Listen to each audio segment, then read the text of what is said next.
ان اللہ مع الصابرین، اللہ صابروں کے ساتھ ہے. سبحان اللہ. اس کا مطلب یہ ہوا کہ اللہ تعالیٰ اپنے علم و قدرت کے ساتھ ویسے تو ہر کسی کے ساتھ ہے، لیکن یہاں صبر کرنے والوں کا خاص ذکر اس لیے ہوا تاکہ انہیں معلوم ہو جائے کہ اللہ تعالیٰ ان کی مشکلات کو دور فرما دے گا. مگر کرنا کیا ہے؟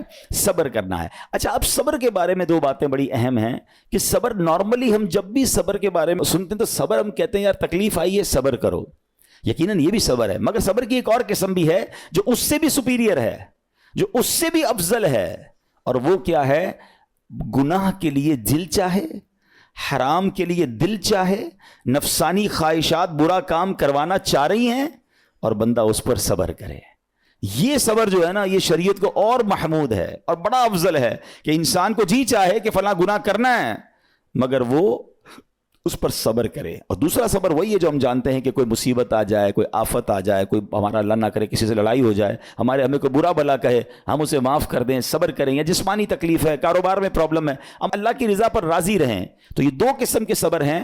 اور جب کوئی بندہ صبر کرتا ہے نا تو قرآن و حدیث اور بزرگان دین کے اقوال سے میں اب آپ اس کے 10 فائدے بتانا چاہتا ہوں. میں کہتا جاؤں گا، آپ اللہ کے ذکر کی نیت سے سبحان اللہ بھی کہتے رہیں، جنت میں درخت بھی لگاتے رہیں. ٹھیک ہے؟ اللہ تعالیٰ صبر کرنے والوں کے ساتھ ہے. صبر کرنے والے کو اس کے عمل سے اچھا اجر ملے گا، صبر کرنے والے کو بے حساب اجر ملے گا. صبر کرنے والوں کی جزا دیکھ کر قیامت کے لوگ حسرت کریں گے. صبر کرنے والے رب کریم کی طرف سے درود و ہدایت اور رحمت پاتے ہیں. صبر کرنے والے اللہ کو محبوب ہیں. صبر آدھا ایمان ہے. صبر جنت کے خزانوں میں سے ایک خزانہ ہے. صبر کرنے والے کی خطائیں مٹا دی جاتی ہیں اور صبر ہر بھلائی کی کنجی ہے. اب آتے ہیں ان دونوں صبر کو تھوڑا سا ڈیفائن کرتے ہیں. ایک نفسانی خواہشات، گناہ کا جی چاہتا ہے، کیونکہ نفس ہے نا وہ تو ہر وقت موج مستی چاہتا ہے، وہ تو ہر وقت چاہتا ہے جناب بس یہ بھی کام کر لوں وہ بھی کر لوں.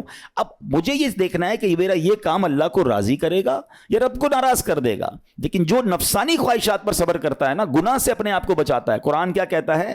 وَأَمَّا مَنْ خَافَ مَقَامَ رَبِّهِ وَنَهَى النَّفْسَ عَنِ الْهَوَىٰ فَإِنَّ الْجَنَّةَ هِيَ الْمَأْوَىٰ.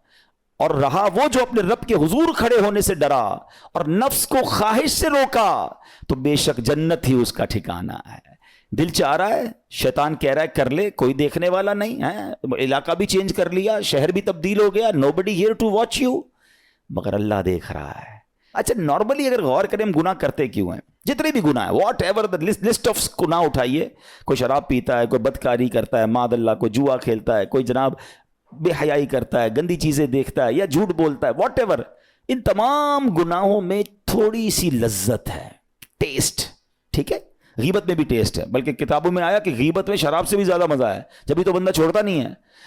اچھا، لیکن یہ تمام ٹیسٹ میں ایک بڑی اہم بات اب میں کہنے جا رہا ہوں. یہ بزرگ نے بڑی کمال کی ایک ون لائنر ہمیں دے دیا ہے. وہ کہتے ہیں کبھی بھی لذت کے لیے گناہ مت کرنا، کیونکہ لذت ختم ہو جائے گی، گناہ کا جواب اور پنشمنٹ باقی رہ جائے گی. اب آپ اس فارمولے کو سامنے رکھیں کہ جب بھی ہم گناہ کرتے ہیں فیو منٹس یا فیو آورز کی ایک انجوائمنٹ ہے، آفٹر دیٹ انجوائمنٹ ختم، مگر اس کا جواب باقی ہے، عذاب باقی ہے، اللہ نہ کرے اللہ ناراض ہوا تو پنشمنٹ باقی ہے. تو کیا فرمایا؟ انجوائمنٹ کے لیے گناہ مت کرنا، انجوائمنٹ ختم ہو جائے گی، عذاب باقی رہ جائے گا. اور اگلا سینٹنس کتنا خوبصورت ہے، فرماتے ہیں کبھی بھی تکلیف کی وجہ سے نیکی مت چھوڑنا، تکلیف ختم ہو جائے گی، اجر باقی رہ جائے گا. اب مثال دیتا ہوں، اس کی 2-3 ایگزامپل سمجھیے. گناہ کی ایگزامپل تو آپ سمجھ گئے کہ کوئی بھی تھوڑی دیر کا گناہ کرتا ہے، لذت پاتا ہے، وہ گناہ ختم، عذاب باقی. اب نیکی میں کیا ہوتا ہے؟ فجر کے لیے اٹھنا، نیند آ رہی ہے، دل نہیں چاہ رہا، آپ اٹھے، آپ نے وضو کیا، فجر پڑھا، وہ اٹھنے کی تکلیف تو ختم ہو گئی نا، واپس سونا تو سو جائیے، مگر فجر کا اجر اور ثواب باقی رہ گیا ہے. رمضان کے روزے ڈیفیکلٹ ہیں لیکن افطار کے بعد تکلیف ختم ہو جاتی ہے، ہم کھاتے پیتے ہیں، موج کرتے ہیں، مگر ثواب باقی رہ جاتا ہے. کبھی کبھی آپ کو کوئی مسجد کے میں بلاتا ہے، یار چلو بھائی بیان ہو رہا ہے، اجتماع ہو رہا ہے، کوئی نیکی کی بات ہو رہی ہے، نہیں یار دل نہیں چاہ رہا، آپ آ گئے، آدھے 1 گھنٹہ بیٹھے پھر چلے گئے، وہ آپ کا جو ٹینشن تھا یا پریشر تھا وہ ختم ہو گیا، مگر ثواب باقی رہ گیا. تو اب اس فارمولے کو یاد رکھیے گا، جب بھی گناہ آپ کی طرف آئے نا، آپ سوچیں کتنی دیر کا فائدہ ہے. 1 گھنٹہ دوستوں کے ساتھ بیٹھوں گا، بری باتیں کروں گا، 2 گھنٹے فلم دیکھوں گا، 2 ڈھائی 3 گھنٹے بس، اس کے بعد جواب تو باقی ہے نا, قیامت تک اللہ کو جواب دینا پڑے گا. نہیں یار مجھے انجوائمنٹ کے لیے گناہ نہیں کرنا ہے. اور جب کوئی نیکی کا کام آئے اور آپ کو لگے یار دل نہیں چاہ رہا, مزہ نہیں آ رہا, بوریت ہوگی, چھوڑنا یار, تو بندہ سوچے کتنی دیر کی نیکی ہے, آدھے گھنٹے کی, 1 گھنٹے کی, بس 2 گھنٹے کی, اور ثواب باقی رہ جائے گا. Let's do it. اگر یہ بات سمجھ آ گئی نا تو اب کیا فرمایا کہ جس نے اپنے نفس کو روکا, کیا خوبصورت آیت ہے, وَأَمَّا مَنْ خَافَ مَقَامَ رَبِّهِ وَنَهَى النَّفْسَ عَنِ الْهَوَىٰ, اور رہا وہ جو اپنے رب کے حضور کھڑے ہونے سے ڈرا اور نفس کو خواہش سے روکا, تو بے شک جنت ہی اس کا ٹھکانہ ہے. اور ایک اور جگہ کمال سے فرمایا وَلِمَنْ خَافَ مَقَامَ رَبِّهِ جَنَّتَانِ, مبارک ہو ان کو جو اللہ سے ڈرتے ہیں نا, صبر کرتے ہیں, گناہ نہیں کرتے, رک جاتے ہیں. قرآن کہتا ہے جو اپنے رب کے حضور کھڑے ہونے سے ڈرے اس کے لیے 2 جنتیں ہیں, 1 نہیں 2 جنتیں ہیں. سورہ رحمان کی آیت ہے. تو پتا چلا کہ نفس کو روکنا یہ آسان بھی نہیں ہے. ہاں دل بہت چاہتا ہے, مگر یہ صبر جو ہے نا, ان اللہ مع الصابرین کا جو معراج ہے, جو ٹاپ آف دا لسٹ صبر ہے, وہ یہ صبر ہے. اچھا اب آتے ہیں ایک اور صبر کی صورت کہ اب آپ کو کسی نے غصہ دلا دیا, برا بھلا کہا, یا آپ کے مزاج کے خلاف بات ہو گئی, اب آپ نے روکنا ہے اپنے آپ کو. اب غصے کا اظہار نہیں کرنا, لڑائی نہیں کرنی, گالی کا جواب گالی, اینٹ کا جواب پتھر, انگریزی کا مقولہ ہے نا ٹٹ فار ٹیٹ, جیسے کو تیسا نہیں.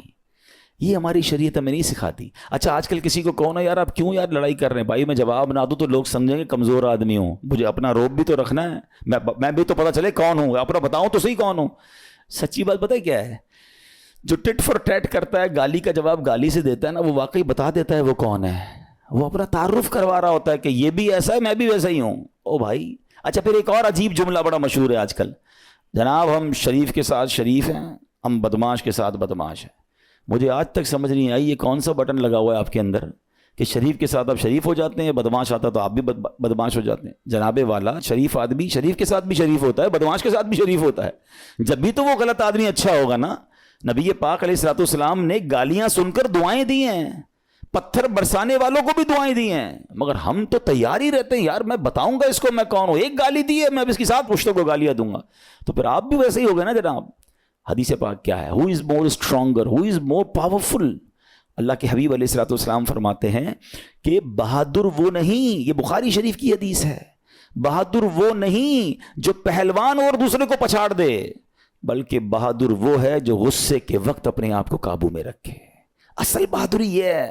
تو اگر آپ نے واقعی صبر سے مدد لینی ہے, ان اللہ مع الصابرین کا مجدہ لینا ہے, تو بدلے نہیں لینا ہے, معاف کرنا ہے. ذرا مل کر میرے ساتھ شب قدر کی دعا دہرائیے گا, اللہم انک عفو کریم تحب العفو فاعف عنی. اللہم انک عفو کریم تحب العفو فاعف عنی. اللہم انک عفو کریم تحب العفو فاعف عنی. واٹ از دا میننگ, اس دعا کا معنی کیا ہے؟